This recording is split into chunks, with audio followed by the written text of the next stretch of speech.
Hello, everyone. Welcome to Popcorn Chicken, episode 4 of the Obi-Wan Kenobi TV series. Unfortunately, today Justin's not joining us, but myself and Elvin are here to walk you through the whole process. We don't need him. He's the third sister in the Inquisitor. Oh, we gosh. don't need him. The person that we all just love to hate. Hello, actually, not even. everybody. I don't even love to hate the third sister. She's just not a good character. Period. She wasn't bad this episode. It was sort of like bearable. It was better, but that's still not gonna get her out of that rut that she's in. For me, personally, it wasn't great. Her character. This episode, speaking of wasn't great. We didn't get a whole lot of. This whole episode was basically in one location, like 98% of it, right? It was. There's only, I think, the start where Obi-Wan was in the back to tank, and they're in that kind of the little base there. I don't want to say rebels. It's like the base for the path, the people that are helping the younglings. So yeah, it starts off with this back and forth, back to tank between Obi and Anakin. I thought it was brilliantly, like really nicely done. It shows both of them recovering, and maybe they can sense each other as well. You know what I mean? Yeah. And especially, I got mixed up a bit when they were going between the different bodies because Obi-Wan was also burned. But when you could hear Darth Vader's breathing, I think at one point it was looking at Obi-Wan, but you could hear Darth Vader's breathing, and I loved that. But one part, though, I didn't quite understand what was being flipped back and forth, and so I saw Darth Vader without the arm, and I thought, oh my god, Obi-Wan just lost his arm. How are they doing this? But it took me just a couple seconds. Yeah, that would have been devastating. Yeah, I would not be happy about that. But no, that scene though I thought that was really good. They're trying to show us that Darth Vader's trying to make Obi-Wan kind of feel the pain that he went through, just the physical pain when he last saw him. And getting to see them both in the back to tank almost puts them now on the same level. It was very well done. But immediately after that, we're in the path space. I don't know what to call it. Well, I think it goes to Leia first, right? It does, yeah. To the Fortress of Inquisitors, which is, we've seen this before in the Jedi Fallen Order game, for anyone who's played that game, right? And we'll get into I found some of this really redundant from the game, and I'm just like, did the writers just use the game as a way to write the story in this episode? It didn't feel a whole lot different. We'll talk about that in a second. But yeah, so we get Leia. She's obviously being captured by the Inquisitor. Is it third sister again? Is that her third name? sister? Third sister, yeah. And she's interrogating this little girl, and this little girl's like, "Hey, I'm the princess, blah, blah, blah." She's kind of a little whiny, right? But that's what a kid does, though, right? I mean, the kid's not going to be in the best behavior, right? So I give that a pass. It just, I don't know. I just don't really care for these scenes that much. Well, what's your take on it? No, I do agree. The thing about Leia is I think the actor is doing a fairly good job. Yeah. She's being the annoying princess kid, right? Yeah, but I find this is really hard to do, and I'm not going to criticize Disney for doing this, but you have the balance of trying to make it super obvious this is who the character is, and so they show Leia, even though she's a kid, she's got all the attributes of her being older, basically. Yeah. She's got a sense of good and evil. She's not going to give in to torture, and as we see in A New Hope, when she's being tortured, she doesn't give up the rebel base on Yavin 4. She has a strong will. Yeah, she's a strong will, and so they're trying to show us that from an early age, but at the same time, I also feel like, would a kid really be like this? Wouldn't a kid be a bit more scared? But absolutely, right? I think though it's a little hard for Disney to. I'm not standing with Disney here, but in fairness to them, it's hard for them to really show Leia's character and tamp it down to being more childlike, because that's kind of the opposite of who Leia is. Even when she was a young princess in A New Hope, she was mature. She was a leader that people would follow to to death, basically. Yeah. I just feel that at that young age, it's hard to. I don't think Disney really needed to make her feel strong and Leia-esque at that age because she's a kid. She's allowed to be scared. She's allowed to be fragile. That's what a kid is. If a kid wasn't fragile and scared, then parents would need to be around at that age to take care of them, right? Yeah. So I would have liked to see her more frightened, more reserved, more quiet, crying a little bit, scared out of her mind. It just makes it more real to me. I have kids, so I know what they were like that at that age, 8 and 9. They weren't, self-sufficient. They weren't able to go and be in a total stranger environment and be totally fine. They would shut down because they were just afraid, right? Yeah. So, not that my kids have been in that situation. What I'm just saying is, Instead of being tortured by an inquisitor. Exactly. But I'm just saying that I'm just looking at it from my as a parent perspective. I don't think, the people could say, well, she's an exception. She's Leia. She's special, right? But I think it would have been more compelling to be more realistic and treat that kid in an environment that parents can relate to. It would make the scene where Obi does rescue her more emotional and more invested. People care more, I think. Yeah, because I didn't really feel... The only time she actually seemed scared was when she was screaming for help right before she was going to get tortured, and then Obi-Wan was looking for her. But if they... And I did feel like, I guess now here's the big rush for her to save her. But up until that moment, I didn't feel like she was in any immediate danger because she wasn't scared. Yeah. And that was a bit disappointing. It just makes the whole rescue operation feel weak. You know what I mean? Yeah. It's like you're rescuing someone who's in no real trouble at all. They get fed well. There's toys, that's entertainment. Netflix is on the screen there, right? It's just like, and the whole interrogation kind of felt like weird because it just felt like you're dealing with the kid here. How much realistically a kid might not retain as much memory as an adult. So asking her where the planet is, how did they all escape? Is a little too much, isn't it, to ask a kid to give you information on? Yeah, she's like, where's the other path location? You know where it is. It's like, well, you kidnapped her, and the third sister sent the kidnappers to try and lure Obi-Wan out later. So she did that, and she expects Leia to know all this top secret stuff. Leia's not really a part of this. She's just a trap for Obi-Wan that happened to go to one of these locations. She won't know where the other ones are. Now, do you feel this was just a big giant ruse because of what happened at the end? It might be, but I'll be honest. Are we giving the writers and the directors too much credit? I feel like that was just what... I don't know. Do you feel like that's just something that they added in the end to justify the next episode? Because to me, when I watched the whole episode, and then at the very end, she's like, I put a tracker in. I didn't really feel like that was being built up to as, a big twist. I was like, okay, they just added that in for the sake of the next episode. That's just me. I guess it's a little too late to mention people that we're spoiling everything this episode. Yeah. But all the episodes are spoilers. Well, I mean, we did the last three, and if you were tuning in for the last three, you obviously know what this one's going to be like. So it goes without saying that we're talking about in-depth review of the episode, right? Mm-hmm. But just in case, there are some stuff that we haven't got into yet that is into spoiler. We are going to spoil it. So for whatever it's worth, there's your warning now, right? So, okay, it takes place in this Inquisitor's fortress. Going back to what I was talking about, the game, you have, I forgot the woman that is helping them out. In the game?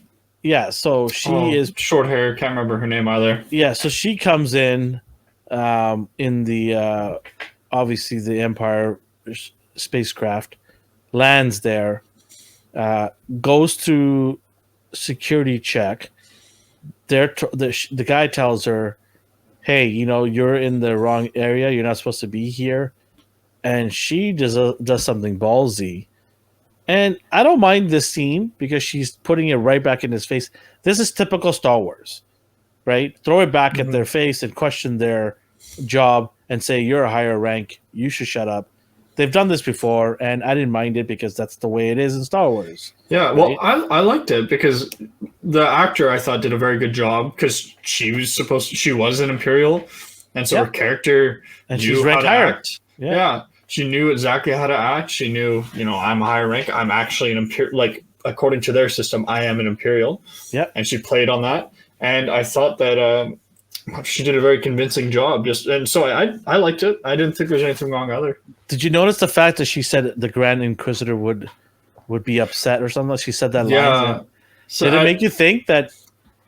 I thought that was going to be like a giveaway, and they were going to chase her or try and arrest her. Then, like, they're going to. But he didn't know. He didn't know, right? Yeah. So I'm guessing everyone else doesn't know. So I mean, either the Inquisitors keep everything hush hush on what happens within their circle, or nobody. The word hasn't gone out yet that he's either dead or maybe he's alive, and our Inquisitor, the third sister, is the only one that doesn't know about it yet, right? Well, or not just the third, but also I can't remember his number. The guy with the hat, the other Inquisitor with the, because he wants the Grand Inquisitor spot. So maybe he doesn't know about it either, right? Maybe this is all kept hush hush. Yeah. But I just found that part pretty interesting, and I was okay with that. So she gets through. Now she's inside. She's basically getting the blueprint to help Obi, who is now doing what Cal did in Jedi Fallen Order, in the water, swimming through. Man, they must be some good swimmers, these Jedis, because that is strong current when you look at how the ocean looks, right? Yeah. Like how somebody's able to see in that murky water and the depths, and first of all, how cold it must be as well. But yeah, here he is swimming in there. You'd think that in the Jedi Fallen Order game that takes place before, how Cal was able to come in there through that, you think they would have figured to fortify that by now.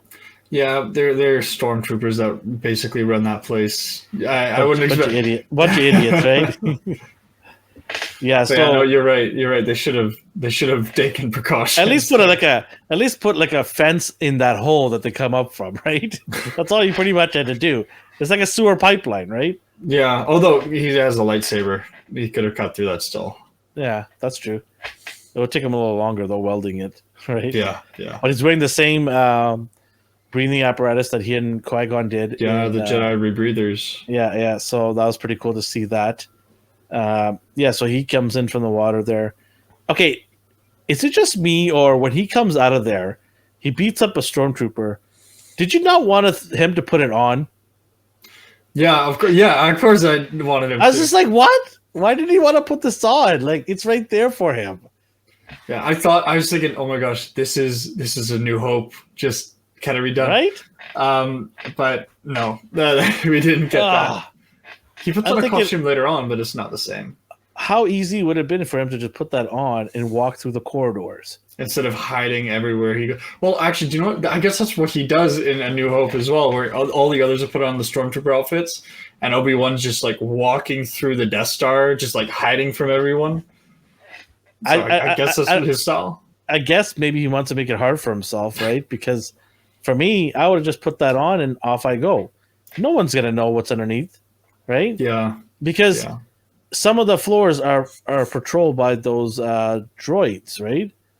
And those, if you put on that helmet and everything, they're not going to notice who it is underneath. Yeah, exactly. And so I just found that really weird that he would not use that. And a lot of people wanted to put it on because it would have been cool to get that look. Imagine an action figure, but when you take the helmet off, it's Obi-Wan. Don't do that. Don't do that. They're going to make one, even if he didn't put it on. Well, I guess all you have to do is change the heads. I think I have that figure, by the way. Oh, really? I think I have it. Yeah, I have to look through it. I think I have him with the Stormtrooper outfit on.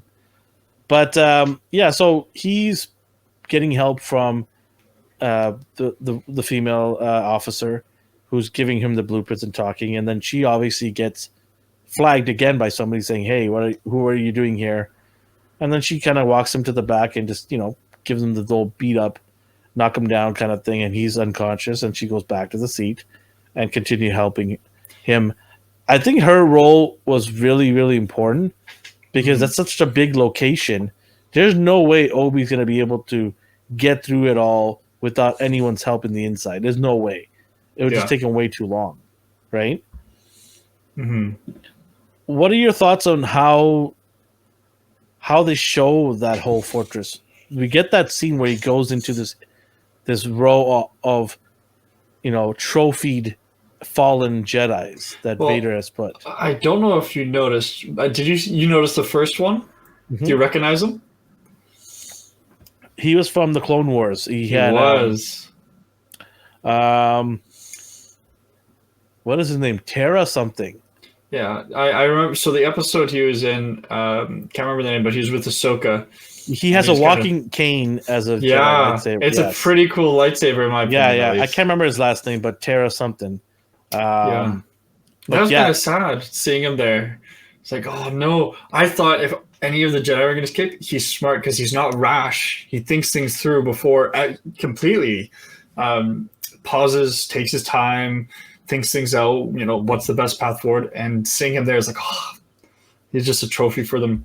Is it Terra Sanubi or Sunube? I can look that up really quickly. I can't. I butcher names all the time. So Terra Sinube or something like that. But it was. I saw that. I'm like, oh, that's so sad. What also was sad was seeing one of the kids with the helmet on, frozen. Like they didn't even take the helmet off. I thought that one was kind of weird. It's like because there was in the other scene you see the helmet on a trophy case with the lightsabers.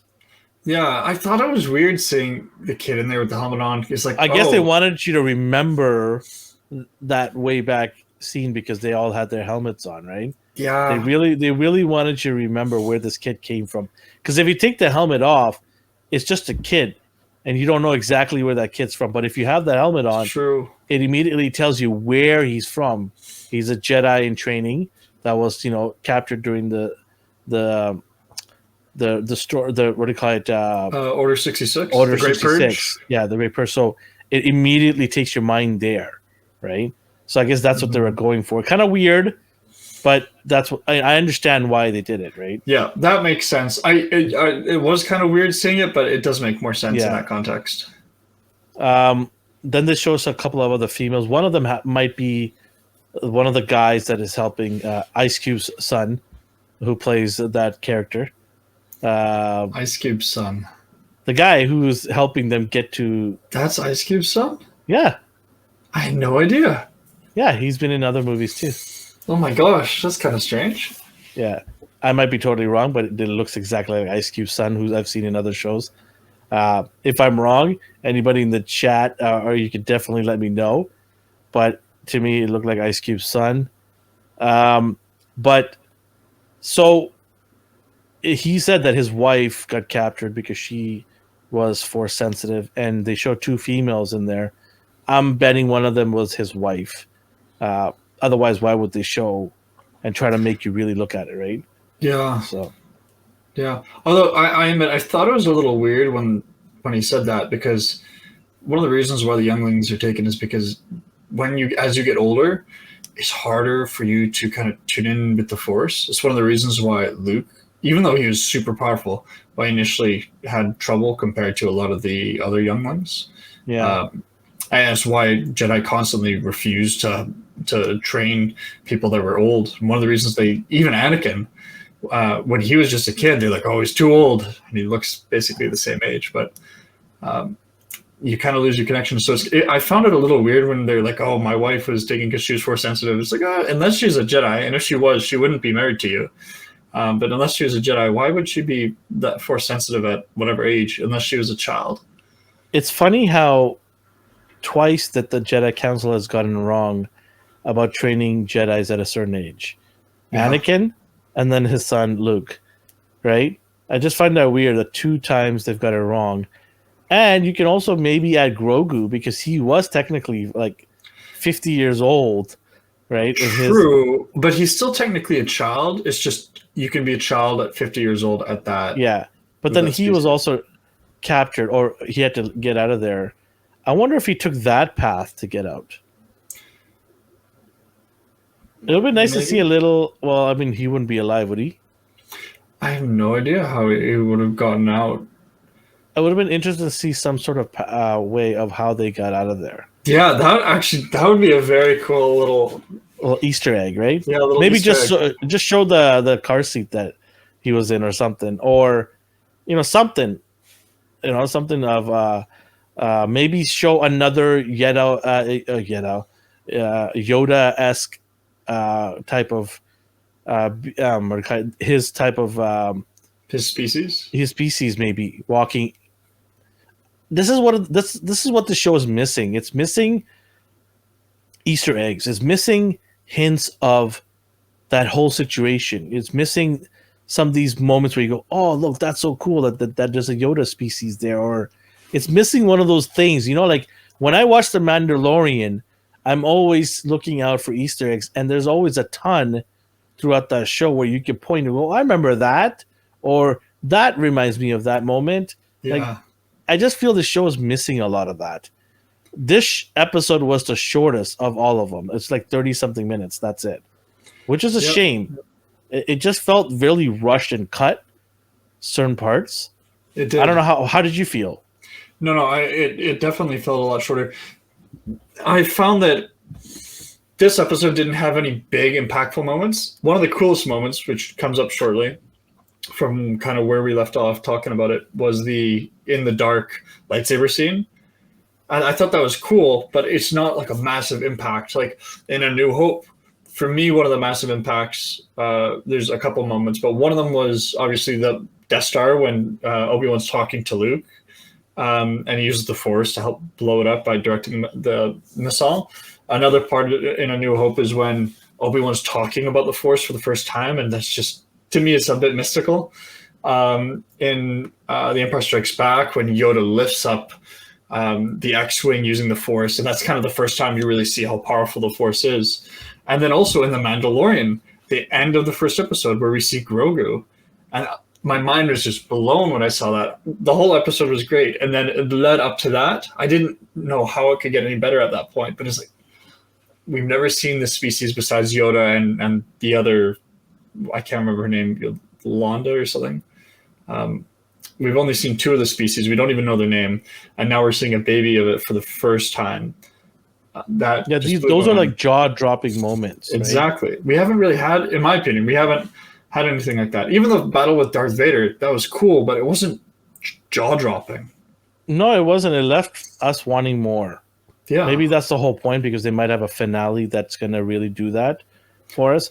But we're 4 episodes in of 6, and I haven't been thoroughly entertained yet.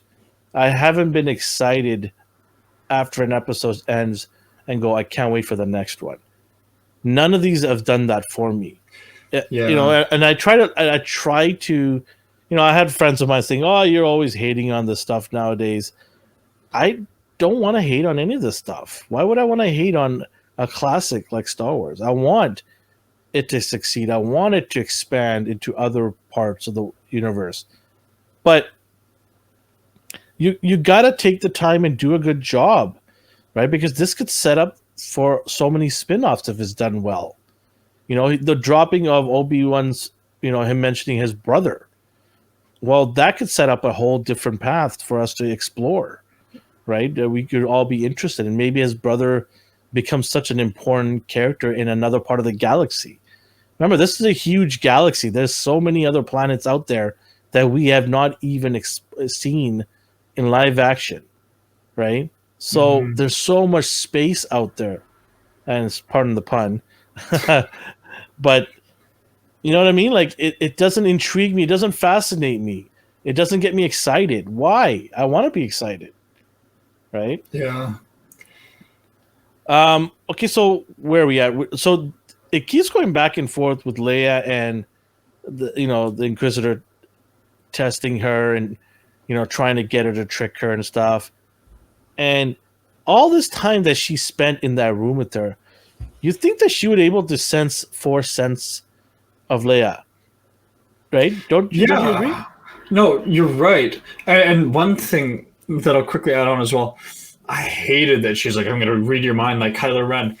Darth Vader doesn't even do that. the only person that's done that is Kylo Ren, and he's basically some of the anger of Vader and using him as an idol, plus kind of like the bloodline of the Skywalkers through Leia. And so that's why he's so powerful and he can do that. And now this random Inquisitor who no one actually likes her as a character is trying to do the same thing. I don't think. Did you find it weird? Did you find it weird when she couldn't do it? And she's like, "You're strong." I'm like, yeah. Okay, doesn't that kind of give you an indication she might be force sensitive? Red flag, red flag. Nope. This is the reason why she's not the Grand Inquisitor. I was just like, oh man, like that's your clue. Like I was like expecting her to say, well, hold on a second, you might be force sensitive. We're gonna have to torture you to find that out. And it totally didn't do it. And I was just like, what? Yeah. Like, oh man, what a missed opportunity here. I thought I don't know. What do you think if they discovered you force sensitive and then Vader comes because of that? I think that's the reason why. I think because they don't want to break canon. Because remember, Vader doesn't know about her at all, right? And I think that's why they were scared to do anything close to that. They're like, oh, hold on.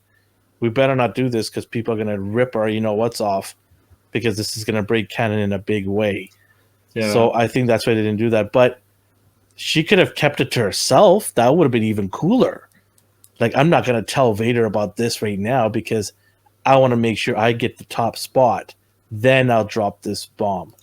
Yeah, right? Like if we saw some sort of intelligent decision where she's like, "Oh, no, you're force sensitive," even because I know she's not a Sith, but a lot of Sith do as soon as they find someone that's force sensitive and has a bit of anger, they're like, "That's it.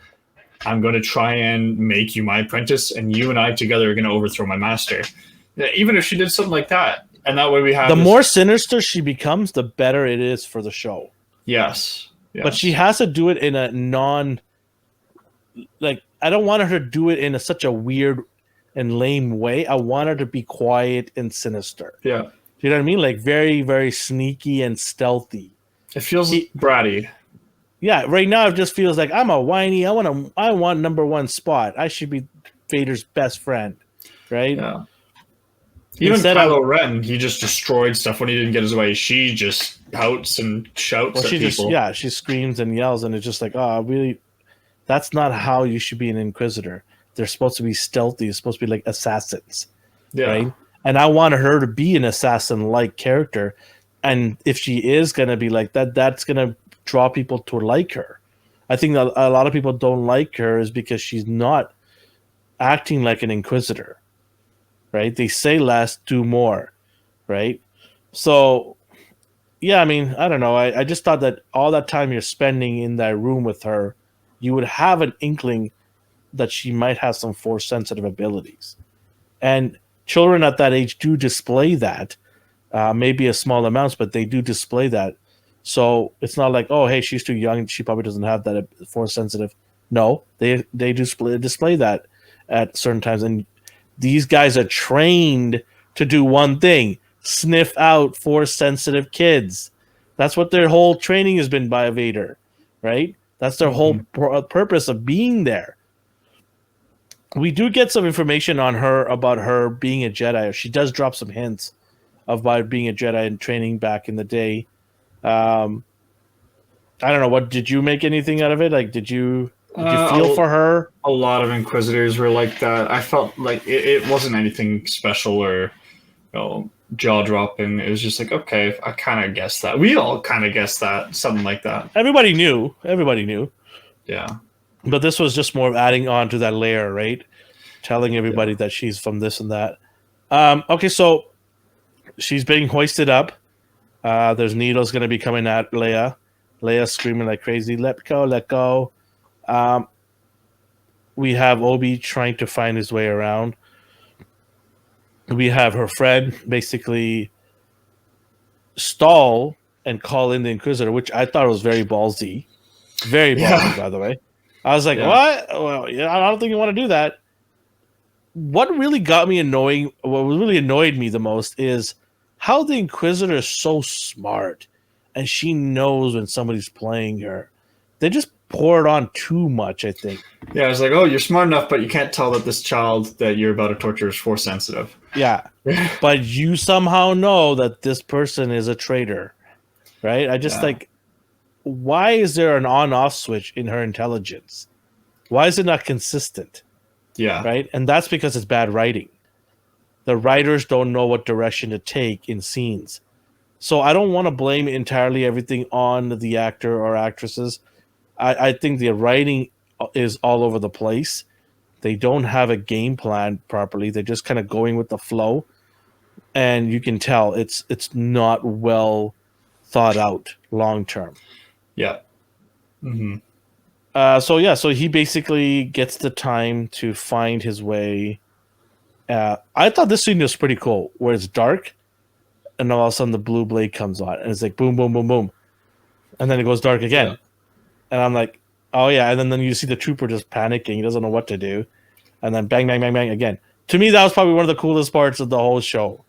Yeah, right? that was that pretty stealth cool. mode of Jedi's, right? Jedi just being in the dark and just coming out of nowhere. So that was cool, and rescues her and tells her, "Hey, listen, and then she's like, "I thought you were dead. Why would you believe any second that anything a villain's gonna tell you, right? Yeah, don't believe any of that garbage. Come on, you're smarter than that." They make Leia so intelligent in the show, and it's like, okay, fine, she's intelligent, but as you said, with the Inquisitor, they flip it on and off. For Leia, it's not too big of a deal, but they flipped it off for her enough that she just believes the Inquisitor. Yeah, like, why would you believe anything the Inquisitor says? By the way, yeah, sorry, go ahead. I forgot to show you. I had them next to me. These are goldfish crackers. Oh my god! Let me pull one out. You're eating it every time you take a bite. You're taking a piece of Grogu in your mouth. There's Grogu and then there's Mando ones. So are they green? No. So this one's Grogu in the crib. I don't know how to look on camera.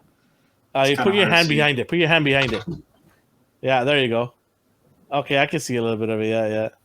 And then there's Mando. Don't you think it's a missed opportunity to not have it colored green?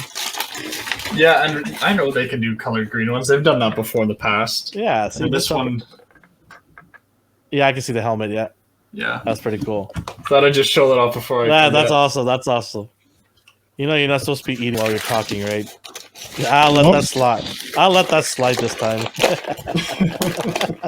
I had to show it off. They should have had silver for his helmet. They should have had green for his skin tone. That would have been cool. Although it would have been weird to eat a little bit of Grogu every time, right? I'm gonna eat this child. Yeah, munching at his ears now. Perfect snack for watching. Yeah, there you Star Wars show. So sorry, I cut you off there. So we're back. So he basically rescues her. They're trying to escape. Another scene from the Fallen Order. Another one. Your camera's off a little focus. I know. I don't know why it's like that. It's because I put my Yeah, there you go. I think you'll be fine now. You should be okay. Yeah, there you go. That's fine. We'll try to fix it in post. No, we won't. We don't have the money for that. I don't know why it's like this. Huh. Maybe put a head in front to focus it. I'm just gonna slowly work it back. Yeah, there you go. Zoom in. There. Hey, that's better. Go. There you go. Look at that. AI at its best. Now I lost my train of thought. He's rescuing her. Oh yeah, so they get to that corridor and then you see the troopers coming, and he's finally Obi-Wan Kenobi who can deflect the beams. I found one part funny. What's that? So in Jedi Fallen Order, they have the scene in that same area pretty much where the glass breaks and water comes in. Again, you think the construction people will go, let's fortify this a little bit better because water is bad in a building, especially when it's halfway embedded in the ocean, right? But no, one lousy laser beam, which is done by a stormtrooper deflected off a Jedi and cracks the window. One lousy laser beam. Now, we know stormtroopers notoriously cannot aim worth shit. You'd think a bunch of stormtroopers walking around a corridor, they would make sure that these idiots don't kill them all, right? But nope. One little beam starts cracking that window. I thought that was pretty weak. Yeah, but in Star Wars, It's the silliness. Is it done on purpose? Is it to make us laugh? Like, I don't know. Like, I tried to laugh it off. I tried not to think too much of it. I'm like, it's Disney, Star Wars. I want to give them a break here and there and not take it too seriously. I want to have fun with it. But it's just like, can you just do a little better job? As soon as he walked into that area and it was glass, I'm like, window's going to break. Don't know how. It's going to break, though. It will Very break. predictable, right? Yeah. I thought he might, like, intentionally force break. Well, it did happen. That would have been better, though. Yeah. That would have been better where he said, oh, okay, you guys want to play? All right, I'm going to close this door, and I'm going to smash this window, and you guys are screwed now, and I'm getting out of here. That, to me, would have been better. Yeah, one thing I don't like in this series is Obi-Wan's intelligence. He's an extremely intelligent Jedi, and they've just kind of gotten rid of that. And I've only seen one time when he's actually shown a bit of intelligence, and that was in the dark where he had the lightsaber on, lightsaber off. But that was just a moment of it. And during that scene in the hallway, I thought, that's it. This is a great time to show he's a smart Jedi. He sees this building was poorly designed. He's going to use it. See, you're absolutely right, because Kyle did that, right? Mm-hmm. I mean, I didn't play that part of the game, but from what I've seen is he destroys, or the window is breaking, and that's how it divides him and Vader from fighting each other. But yeah, you're right. You're absolutely right. Like, we don't see intelligence by Obi. Remember, he was a general. Yeah. He was a general, so he was ranked pretty high because of his intelligence and how to coordinate. So when you don't see that intelligence rise up, like right now we saw his fighting skills get improved. Are we supposed to see his intelligence at the very end of the series? Kind of sucks, because we were looking for that intelligence from the beginning, considering that he is supposed to be a protector of Luke, right? Yeah, it's something that's disappointed me. But I don't even want to say, but there's still 2 more episodes, because there's 2 more episodes to be potentially disappointed. You're probably never going to see him again as Obi-Wan Kenobi. Yeah, well, have you come to grips with that? That you might not see him ever again? Yeah, well, the only time I'll see him again as Obi-Wan is in Rebels and A New Hope, and going forward after the Clone Wars. That's basically it. No, I mean, like, in terms of new content. New content? You're probably not going to see him again. There's a rumor that Ahsoka? There's a rumor that Disney has greenlit a second season for Obi-Wan. I know they said only 1 season, but the reason why they said they greenlit it is not because this is breaking news to me. Yeah, the reason why they've greenlit it is not because it's got such high ratings. It's because it's brought in a ton of new subscribers to Disney Plus. And money talks louder than the reviews. So money talks, my friend. So yeah, we'll see if that comes to a fruition. But you know what the CEO said when that happened? What did he say? Hello there. Hello there. And he's talking about the Brinks truck coming to his door. Hello there. Money talks. You're absolutely right. Like, if they saw the cash flow coming in, sure, why not? Yeah. I mean, it's not like we're doing great anyways right now. So, I mean, the bar is only right here, right? It's not any higher. It can only get higher now. Hopefully, right? Maybe it might get lower. Who knows? But knock on wood. Oh my gosh, it's not that high of a bar to beat. So, yeah, I mean, maybe this time around he'll actually protect Luke, right? Maybe give each of the kids a season each. Maybe he'll actually act like Obi-Wan. Who knows? I wish. So we get to the scene where the glass is breaking and then they're trying to escape. This is the worst part of the entire show. Oh, yeah. The worst part. They gave us a little foreshadowing with one of the captains walking by in this giant trench coat, which I thought was really odd when I saw it. I'm like, wait, where's this from? I've never seen them wear giant trench coats. But also, it's so obvious. You can see her legs anytime they panned out. I know. Like, what were they think? Again, were they trying to be comedic? But this scene doesn't warrant comedy. Yeah, this is Are we supposed to laugh? are we supposed to laugh and just kind of write off everything they do? If that's the case, then the entire show should be a comedic show, right? I don't think when we tune into Star Wars we're tuning in to see comedy. Nobody goes into seeing a Star Wars show and go, I can't wait for this comedy to start. But it feels like a comedy. Like there's so many laughable moments, whether it's intentional or unintentional. I don't know where it starts and begins. I mean, where it begins and ends.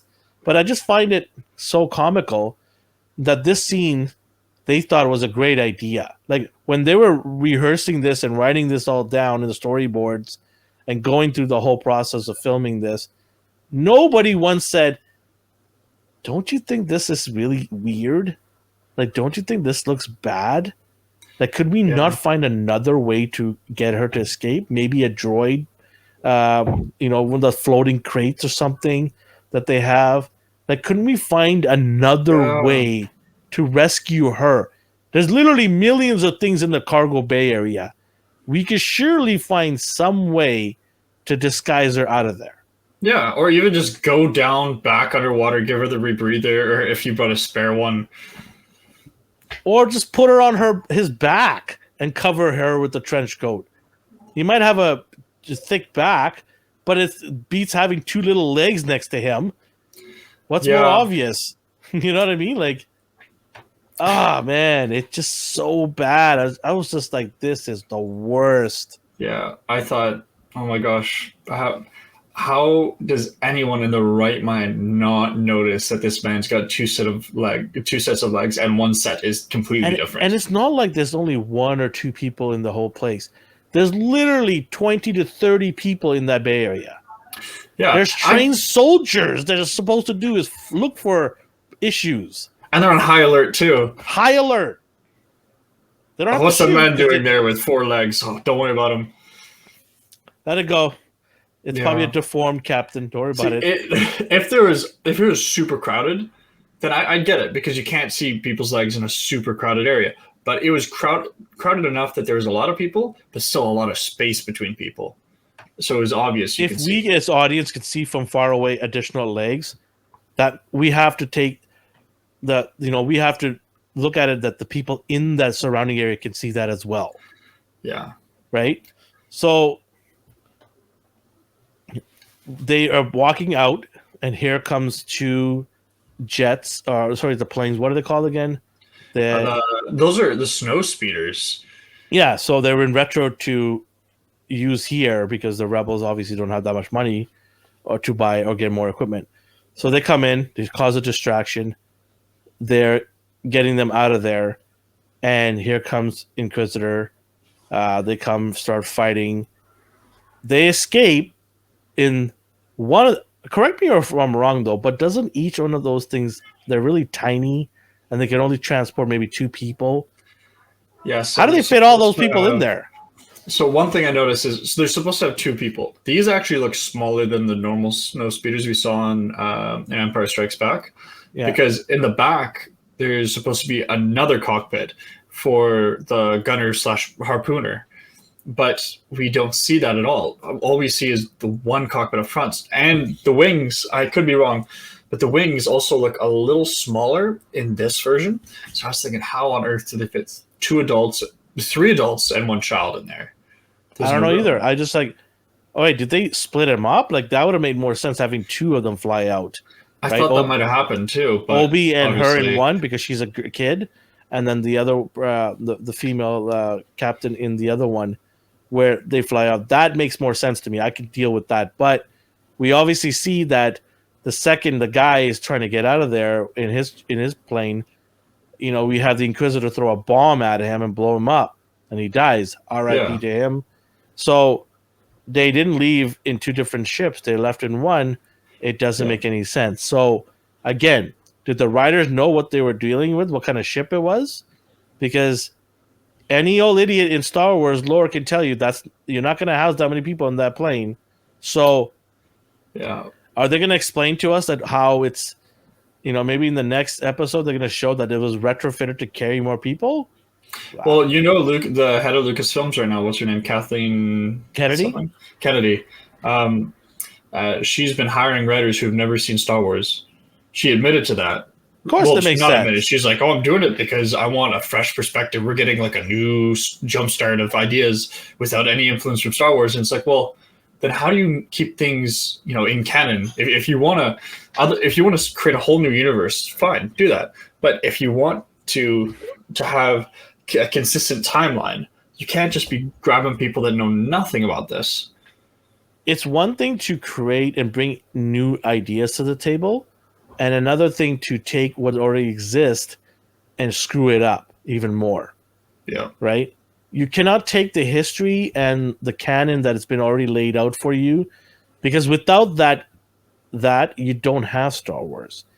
There's no continuation anymore. Mm-hmm. So don't take what already exists and try to meddle with it, because most oftentimes you're going to have fans that are going to be angry because you're not going to do a good job of it. Right? People like to keep certain things the way it is. I've been also hearing that they're also inkling to do a reboot of the entire trilogy. They better not. I'm telling you right now, mark my words here. There's going to come a time where they're going to reboot the entire thing, because there's a lot of money to be made in their eyes. They don't care. They don't care about the fans. They don't care about the history. What they want to do is shove it down your throat that we're going to make more movies and you're going to watch them. They're going to tell you it's going to be brighter, shinier, and awesome, with fresh new ideas, a different take on this. We're able to do more things now because of technology. That's what they're going to tell you. That's what Kathleen Kennedy's going to come on and tell you, that this has to be done again because we have such better technology now. We have better writers, and we can make it 10 times better. We can make sure there's equality and inclusiveness, blah, blah, blah, blah, blah. They're going to throw all that on the table. I'm telling you right now, it's going to happen. Oh, don't make me cry on the podcast. Yeah, I'm sorry, but I just see it. That's the direction they want to go with. She has no clue what she's doing. She needs to be fired. The fact that they re-signed her for another 3 years is disaster. How can somebody be in charge of Star Wars in less than 10 years and screw up that much? Money. She brings in money. That's it. That's the only reason I can think of. What is she bringing money in? The trilogy was what? How did it make money? I don't know, but I know the first one made did. Money. I know the first one did. I know, the Mandalorian definitely did. Boba Fett did, but to a lesser degree. How about that hotel? The hotel? Okay, that one was not good. Oops. That one. I guess charging somebody $500 a night is not a good idea with that hotel. Oh, was it? I thought it was $5,000 for your whole stay. Oh, maybe you're right. Maybe you're right. 5,000. It was something ridiculous where people were like, "What? I'm gonna pay for this for what? Nah, no thanks." And it was a disaster. Yeah. And the whole thing. I know this is off topic. Quick thing: the whole place was not even properly Star Wars themed. The lightsaber little gimmick that they had. It was more Star Trek themed than Star Wars themed. Yeah, it looked Star Trek-y. All the design and look of everything is in like a soft plastic with no sharp edges because they don't want kids to like whack themselves on it because everything's interactive. The lightsaber game that you can play is apparently just bad. All it is lasers shooting through like fog, so that way you can actually see the lasers, and you just like move the saber to match the laser, and then another one shoots and you go meet it, which is boring after like the first 2 times you play it. And then I don't know, have you seen clips of the big fight scene between? Yeah, I saw that. And you see they have like that lightsaber that goes on and looks so cool because it turns on, and then they put it down and pick up another one right in front of your eyes. No Disney magic of it looking like it's just the same lightsaber. No, they're like, no, it's fine. You know that that one of these is good and one of these is bad, so we'll just show you. It's just a poor, terrible idea. They greed. That's all it is. I think the idea behind the Star Wars theme hotel was good. I think the execution was disastrous because I would have loved to stay in a hotel like that if it was done well. Because they thought that they can just put up anything and people are going to come in droves because people are idiots and they're going to do whatever we tell them to do. Yeah. That's where we're at with TV shows now for Disney Plus. We'll just put it up. We'll do a half-assed job. They're going to love it because they're Star Wars fans. Yeah. And you're seeing the backlash right now. Like, Rotten Tomatoes, the fan critics, not the critics, sorry, the fans score is half of what Rotten Tomatoes score is. And we know in the past, a lot of critics push up the score a little bit higher because they want to get invited to all these events all the time. There's a lot of critics are buttering up their scores because they don't want to be excluded from any, special invites and things like that. But there's a lot of people out there who don't care and are speaking the truth and saying, this is subpar stuff you're giving us. You're making us pay a monthly subscription. You're making a ton of money, and you're giving us subpar content. Why? How long has this been in production for? Over a year and a half. We heard about this 2 years ago. Yeah, we did. 6 episodes. I was looking forward to it so much, and I know you were. I remember the twinkle in your eyes and how excited you were. I was genuinely excited for you. I really were, because I knew how much you wanted this. I was excited for you. That's why I brought you into I'm like, you're gonna do the show with us. That was the whole point of this. Like, you're gonna come and we're gonna talk about it. And we're gonna have a great time, and we get this. And as much as my friends want to say that I revel in destroying things and being mean about things, no, not at all. Why would I want things to suck that I like? I collect Star Wars behind me. I've literally, hundreds of Star Wars figures. Yeah, for those who can't see, I was just over there the other day. Alvin's got a whole section of the shelf dedicated to just Star Wars. And that's not even all of them. I still have like many, many more to still display. So as a fan, of course I want these shows to do great because it's enjoyment for me. It brings some of my figures to life. Speaking of that, by the way, they mentioned Florum, the planet Florum. That's actually also the planet where Hondo's from. It is, and Florum is what else? We've seen it a lot actually in Star Wars. I don't know if we've seen it in live action yet, but we've seen it definitely in the Clone Wars, the TV series. Yeah. So it was cool to have that. I'm like, where have I heard this before? And then I did some research. I'm like, oh, Hondo's from there. Okay, that makes sense. It was nice that they added that in. That was nice. What do you think about the length? Like, we didn't talk about this much, but what do you think about how short this episode was? Because it's only 6 episodes, I don't like that they're all 45 minutes minimum, right? Every episode should be 45 minutes minimum. If they did 50 to an hour, I'd be happier with that. But 45 minimum. This one wasn't even 38 because a lot of it's credits. This was like closer to 30. Yeah. And then there's also the intro, so it's slightly under 30. I get it. It's like an escape. Oh, look, we're going to do a big rescue. And I should quickly point out, I did not feel like this was as tense or as good as when Mando went to jailbreak someone from that New Republic prison. I thought that was a way better episode. Sorry to cut you off. Why we don't feel it that way? Because the score is not great. Yes, I've noticed that too. It's terrible. There's no tense. There's no like Star Warsy tingle. Do you know what I mean? Yeah. It's terrible. I never get that moment where I'm just... It's subpar at best. Do you know earlier I was going to say that moment where when Obi-Wan was in the dark with the lightsaber? That would have been... Now, I get it. He hasn't practiced for a while, and I know Justin disagrees with this, but in my opinion, the choreography for his lightsaber style is completely off. I don't like it. And maybe I'll point out this episode or another episode, but at that moment in the dark would have been great to have a bit of suspenseful music or something that gets your heart racing, something that's like, oh, he's in the dark, I don't know where he is, and then comes out of nowhere, slices him down, and moves on to the next. I would love that, but they missed opportunity. Even, we'll talk about the very end scene here, which another one that I just thought was really corny. So, she kills off that guy, and in comes Vader. Why am I not getting the Vader song? Yes. Every time you see him, otherwise, it's always the Every time I see him, I better get a Vader song. Yeah. I deserve it. A lot of people deserve it. He is arguably one of the most popular characters in Star Wars. We might never see him again. Heck, he's one of the most popular characters in cinema history, period. People don't even know Star Wars they know Darth Vader. So why don't I get that Why?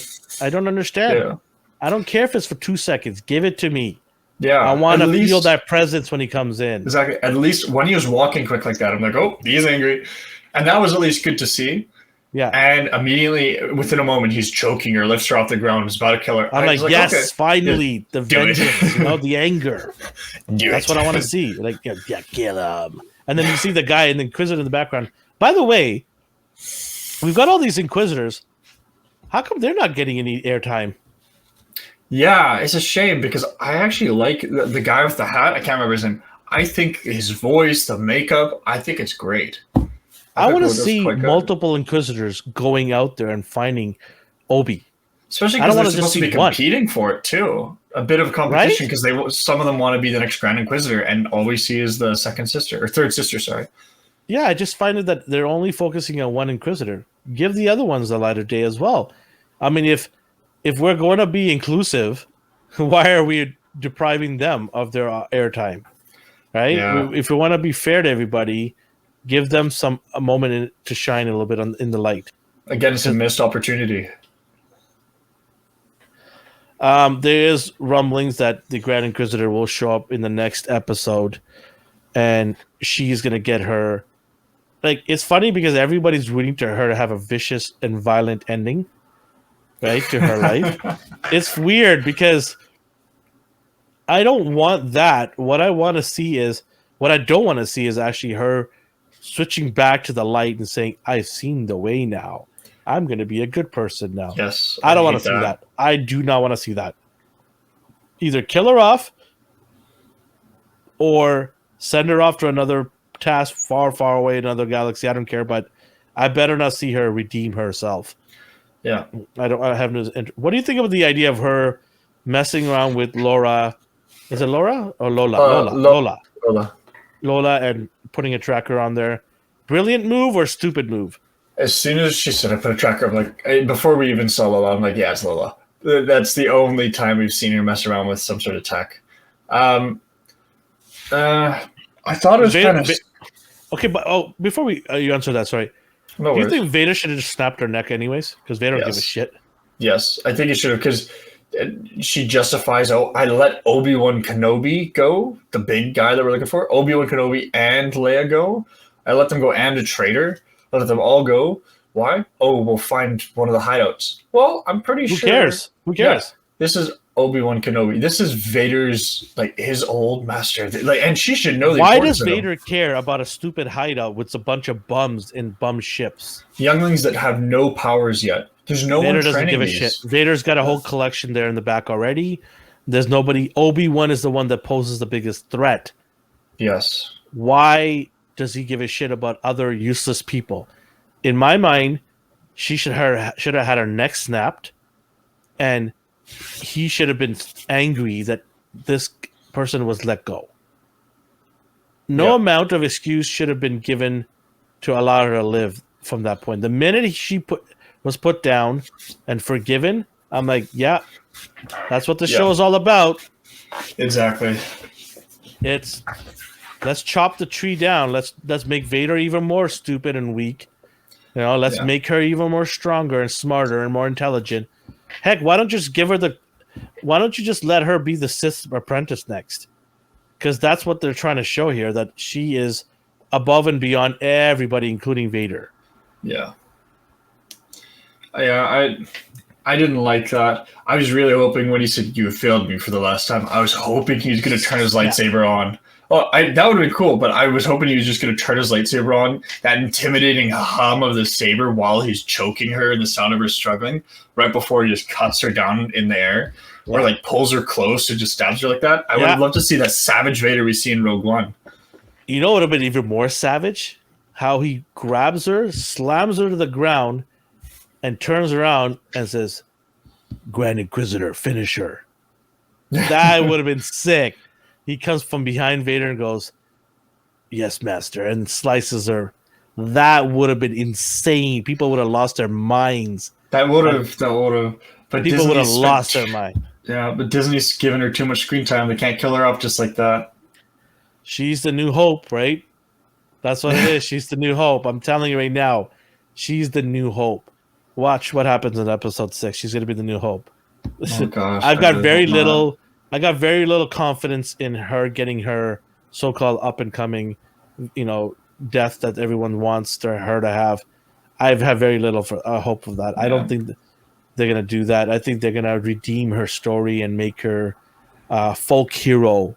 They're gonna think that people are gonna consider her a folk hero going forward in Star Wars. That they'll talk about her in years to come, how she saved the secret path for the Jedi's, that she was an Yeah. integral part to continue that rebel movement. That's what they're gonna Yeah. try to do. They're gonna I make think her a you're right. symbol. That's And what they're I gonna do. will hate them so much for that. But I think you're right. Man, it's just so frustrating. So many. It would be nice if they could just get a couple fans to come on and just green light everything that's a good idea and just like no, that's a bad idea. What they're saying right now is Star Wars fans are toxic. They're saying a few bad apples. I'm not going to excuse what they said. Whoever said it, it doesn't matter. I'm not going to excuse that. That's unacceptable to be either racist or insult her for being a woman. That's unexcusable. What I have a problem with Disney is saying that they don't know for a fact that they're all Star Wars fans that are not liking her. They're just saying that all Star Wars fans are toxic. That's not true. Yeah. You can't paint the brush with everybody and say they're all terrible Star Wars fans and they shouldn't boo her, they shouldn't hate her. There's people that don't like her not because of anything has to do with who she is as a person. It's solely based on acting. But some people, even more like ourselves, we also think it's a part of the writing and directing as well. That's a problem with this show. It's not just her alone that's given, such a terrible TV show for us in our minds. So I just thought I hate when Disney uses as an excuse because they want to cover themselves and shield themselves because they know that it's not going well. They know the ratings are not great. They know that people are not happy with this. So now they're going to blame the fans and try to escape from this, right? Yeah, just excuses for bad writing and just a bad character. Excuses for bad. It's not about who she is, like the actor, skin color or gender. Yeah, it's just about they had an opportunity. They wanted to use her. That's fine, but they could have written her as someone more intelligent, someone that when you see on screen, you're eager to know what's going to happen next because something crazy or some intelligent move. She could be the equal to Obi-Wan Kenobi, but as an Inquisitor, and I don't feel that. I feel she's an angry Inquisitor who's overpowered, and sometimes she's very intelligent and she can see through people, and other times she's not, and she makes dumb decisions. When I saw the trailer and they showed bits of her, I'm like, okay, new character. They said new character. I'm like, okay, this is gonna go either really good or really bad because. But I had my feeling it was going to go really bad because they have not been great with introducing new characters. They've had a failure success rate versus success rate in terms of getting a new character right. More oftentimes than not, they've been terrible and people are not a fan of it. So for me, I was just like, I'm a little worried here how they made this new character. But I'm like, hey, I want to make sure it's awesome because it's Star Wars. I hope she does great. And immediately you could tell, even that scene during the jumping around the top of the rooftops. What was that all about? Like, why is she doing these different weird hops and stuff when she just has to jump? Mm-hmm. It just these too thick, too much poured on here to make it, make her look cool, make her look awesome. They really wanted to push it, and it just became more corny as the episodes went on, right? Yeah. See, in The Force Awakens, they introduced a ton of new characters, one of them being Finn. And Finn was great. Poe as well. Poe Dameron was great. Both of those characters were fantastic. And of course, immediately, the next movie, they are no longer the same character. It's sad. Disney. You have Oscar Isaac and John Boyega. Yeah. Arguably great actors on their own. Forget Star Wars. Oh yeah. They're amazing actors, and they were chopped down to size because why? They couldn't have too much men on the screen. And it's sad too because we saw how good they were as well in the first movie. I thought they did a great job. I love the chemistry between the two as well. I love the chemistry in the whole cast. Yeah. What's her name? I can't even remember the main. Ray. With Ray and those two, I thought the chemistry, all three of them were fantastic. Yeah, it was good. Right? The first one was obviously the better of all three of them. Yeah. Not by high-end standards, but in terms, if you're going to grade them all, the first movie was probably the best of the three because they had all these characters start shining, right? So, anyways, we're off topic here, but it's still Star Wars, so yeah, it is. We hope everyone was entertained who watches this, and if you're watching us for the first time, you can go to all of our platforms, Twitch, sorry, not Twitch, Twitter, Instagram. It's all on the bottom here in the ticker, A&R Universe, at A&R Universe. Go there and follow us. We have all kinds of content that we drop every day. If you're strolling through the YouTube world and you see us, smash that subscribe button, support us. We'd love to have you come on and chat with us on our weeklies. We do Monday weeklies at 8:30 p.m. Pacific time. A chance for you to come on there and ask us questions about pop culture. We'll love to talk about that. But this is Popcorn Chicken, where we talk about movies and TV shows, and we can go off in the distance and talk and spin out into all different areas like we just did right now. Is there anything else you want to add before we sign off here, Nathan? Well, just a quick thing. We need to go over our scores. Yeah. Yes. Before the scores, anything else you want to add? Not quite half, but nearly half of every episode has been complaining about the third sister. I don't want to do that. I don't want to do it. I know, but it has to be said because she's in. I'm not going to do it next episode. Show. I promise. It's going to be so hard. Just wait. She's going to do something stupid. I don't want to do it.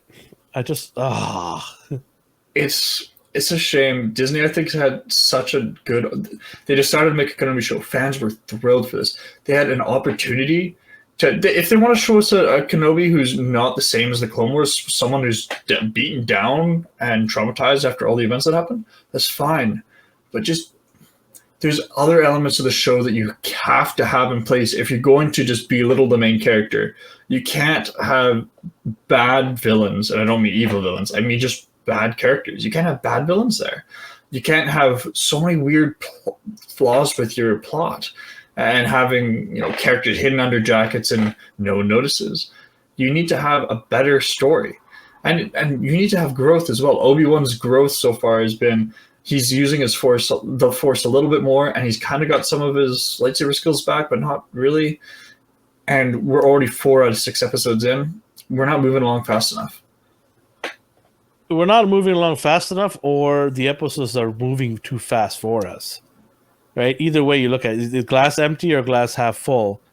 It's a race to get Obi-Wan back to full speed, which I think is gonna happen in the very last episode, which will be a bit too late for us to enjoy because we didn't tune in to see broken down Obi. We tuned in to see the wise and the amazing Jedi that he is.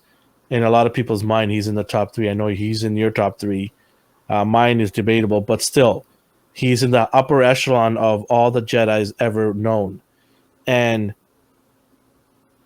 we get a shell of himself for, I want to say, 80% of the movie or TV show.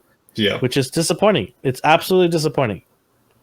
It's absolutely. I was thinking that we're going to get some awesome Tatooine battle scenes where he's going to protect Luke. There's going to be some badasses coming through there.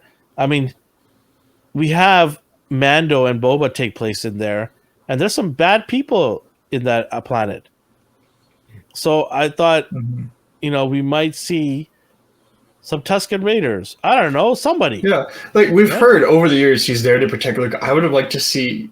What is he protecting him from? Yeah, there's stuff behind the scenes behind what we see in A New Hope that we don't know about. Dangers to Luke throughout his life that he's unaware of. And I would have loved to see Obi-Wan protect him from that. Instead, we see like an alcoholic Obi-Wan without the alcohol, just depressed and upset. Man. And if it was 2 episodes of that, and then at the end of the second episode, started the third, out of it slowly, I thought that'd still be fine. But he's still at that state. His mindset's changed. He's now accepts like, okay, I gotta help Leia, but his skills aren't there enough for me to really think all the old Obi-Wan's there, especially the intelligence. The skills, if he's slow with using the Force or even his lightsaber, that's fine. But if he can plan things out and make intelligent moves, then I know the old Obi-Wan's back, even without the other two skill sets. It would have been nice to see, not see, but to hear Qui-Gon talk to him when he's meditating, say, Obi, Yes. like, this is, your moment now to wake up, feel the Force, protect this Jedi or this youngling, because he is the answer to our future.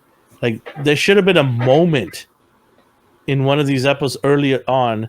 There should have been a moment that wakens his inner Jedi up, and that could have been a quick way to do it, where you don't have to drag it on for 5 episodes. Like, there could have been a valid reason there where Qui-Gon wakes him up and gets him going again.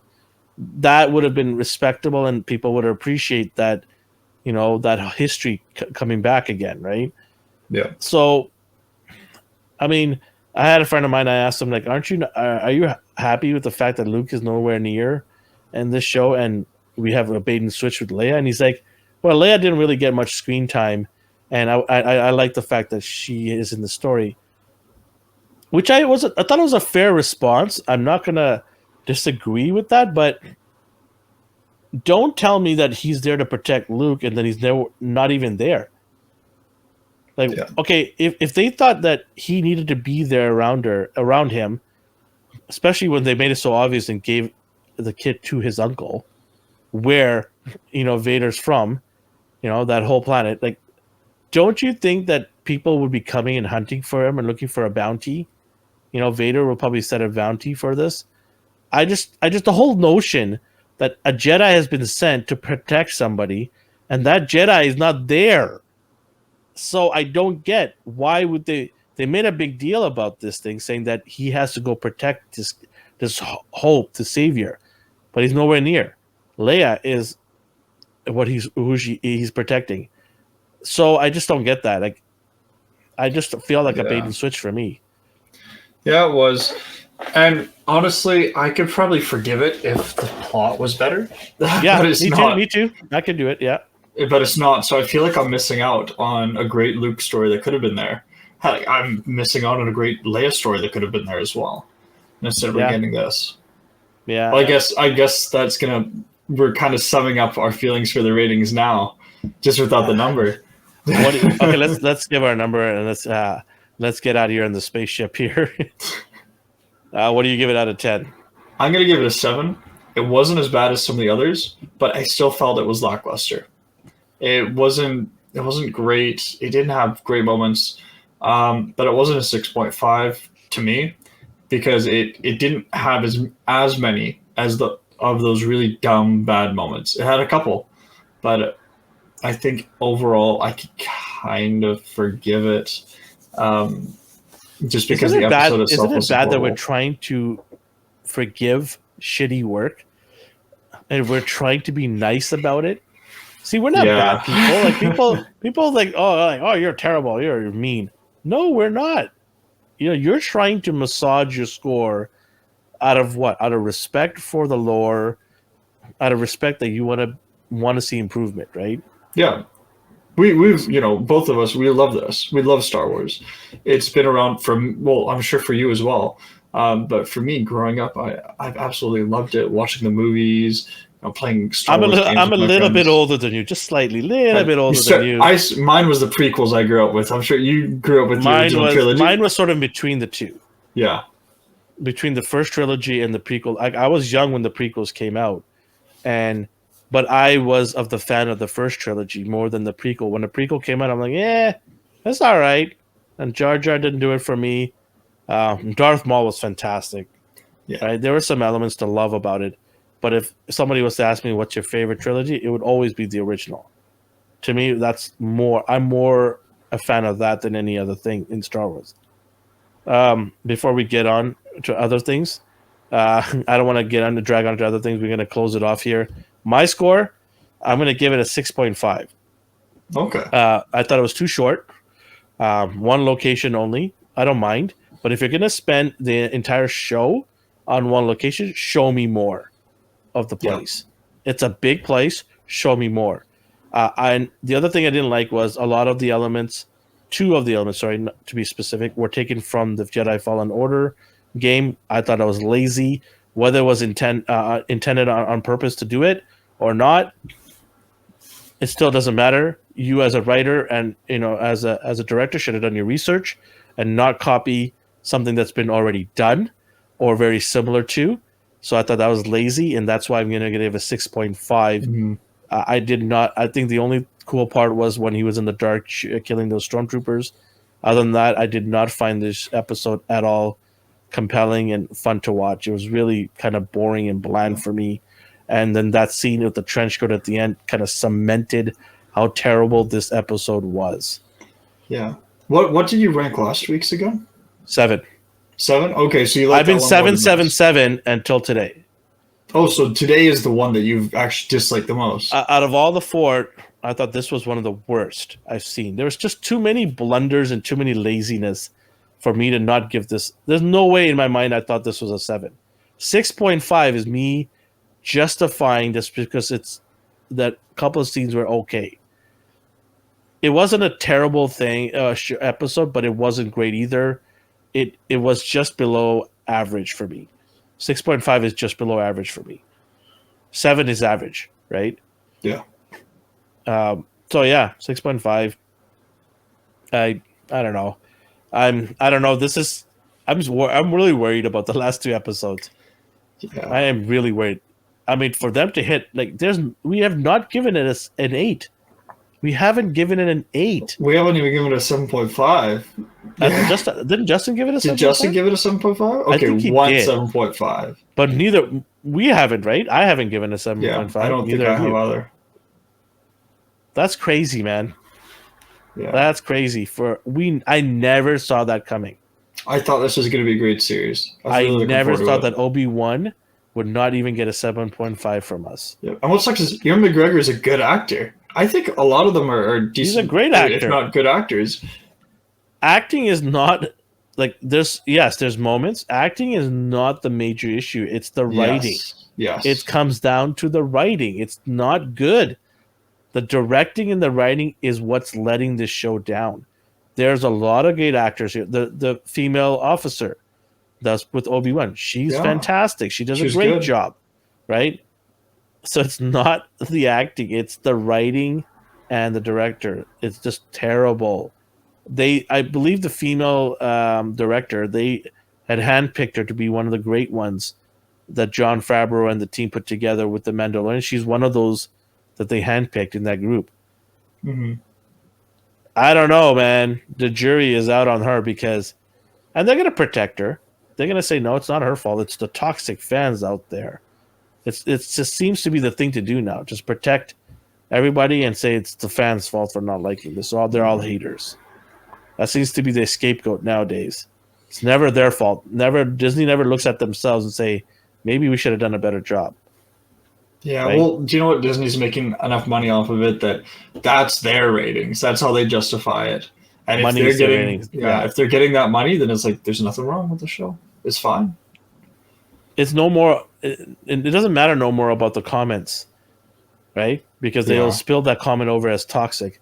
I think the only way to do it is when people stop subscribing, and then numbers dip. That's the only way they're going to learn their lesson. The problem with that, though, is Star Wars fans don't want to miss out. They're like, "This is canon. This is something I love. Yeah. I don't want to miss out on this. I want to see if it's good." And also the fact that they have a couple of things that are really good. Like Mando is fantastic. Yeah. It is. So they're not going to get rid of their subscription because they don't want to miss out on Mando. Yeah, right? Exactly. But, I mean, what are you going to do? They've got us by our monthly paychecks, right? So, well, do you know what you can do?